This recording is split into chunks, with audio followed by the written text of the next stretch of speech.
Good morning, it's 10:30 a.m. here in Las Vegas. It is a brisk 101 degrees outside, and I'm gonna go check out the Fresh 52, I think it's called, Farmers Market here on Eastern Avenue. So let's go check it out.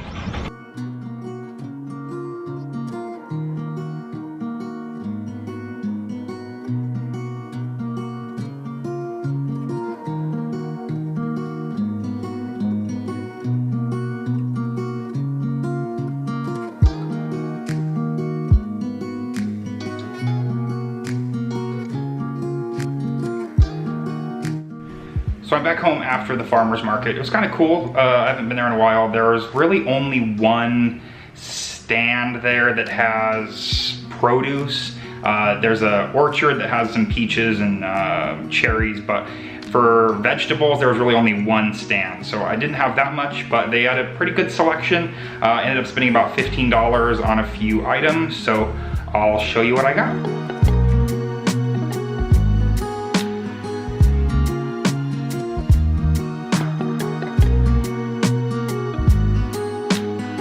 I didn't get a huge selection of items, but I did find the unicorn, which is the head of cauliflower that is not in plastic wrap.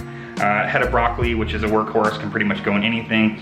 These delicious green onions that smell amazing, red bell pepper, and these beautiful golden cherry or grape tomatoes, which I'll probably just end up eating as a snack. But yeah, I had a great time at the farmer's market. I was only there maybe about 10 minutes, but it was cool to be able to drive a few blocks and get some farm fresh produce, especially that it's plastic free July, that I didn't have to use any extra plastic packaging. So that was cool. So yeah, there it is.